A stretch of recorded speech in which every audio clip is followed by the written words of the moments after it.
Hello বন্ধুরা, কে মিডিয়ার পক্ষ থেকে আরেকটি নতুন ভিডিওতে আপনাদের স্বাগতম।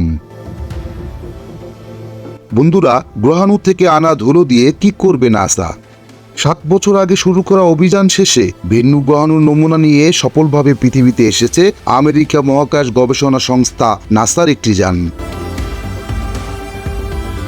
ওয়াইরিস-রেক্স নামের যানটির বিশেষ ক্যাপসুলে 250 গ্রাম ধুলো নিয়ে গতকাল রোববার আমেরিকার ইউটা অঙ্গরাজ্যের মরুভূমিতে নেমে আসে।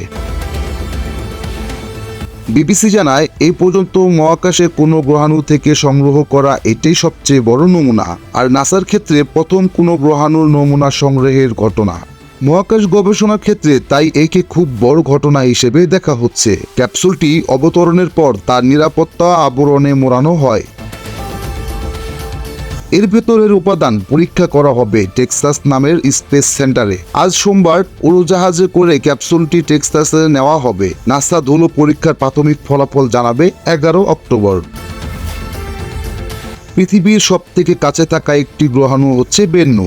গত কয়েক বছরের গবেষণায় জানা গেছে, বেন্নুর পৃষ্ঠে কঠিন রূপ গড়ে উঠেছে কার্বন ও হাইড্রোজেন পরমাণু সাহায্যে, যা প্রাণের উৎসের অন্যতম কারণ। বিজ্ঞানীদের ধারণা, পৃথিবীর যাবতীয় প্রাণের উৎস কি, সেই প্রশ্নের জবাব মিলতে পারে এই নমুনা। পৃথিবী ও সৌরজগৎ কিভাবে গঠিত হলো, কেন এটি প্রাণের বসবাসযোগ্য, বায়ু বা মহাসাগরের পানি কোথা থেকে এলো, এবং সর্বোপরি পৃথিবীর সব প্রাণ গঠনের প্রয়োজনীয় জৈব অণুর উৎস কি, এসব জটিল প্রশ্নের জবাব খোঁজা হবে এই গ্রহাণুর নমুনা থেকে। বেন্নুতে পানির পরিমাণ হতে পারে এর ওজনের 10% বেশি। দেখা হবে ওই পানির হাইড্রোজেন অণুর অনুপাত পৃথিবীর সাগরের মতো কিনা। শুরুর দিকে অতি তাপের জন্য পৃথিবীর বেশিরভাগ পানি শুকিয়ে গিয়েছিল বলে ধারণা করা হয়। বেন্নু ও পৃথিবীর পানির ধরন এক হলে এই ধারণা জোরদার হবে যে সুদূর অতীতে আছড়ে পড়া গ্রহাণুই পৃথিবীর পানির উৎস। বেন্নুতে এর ওজনের 5 থেকে 10% কার্বনও আছে বলে ধারণা বিজ্ঞানীদের। বেন্নু প্রতি 6 বছরে একবার পৃথিবীর সবচেয়ে কাছে আসে। গ্রহাণুটি আমেরিকার নিউ ইয়র্কের সুইস এম্পায়ার স্টেট বিল্ডিং এর উচ্চতার 443 মিটারের চেয়েও বড়। আগামী শতাব্দীর শেষ দিকে এর পৃথিবীতে আঘাত হানার একটি আশঙ্কা রয়েছে।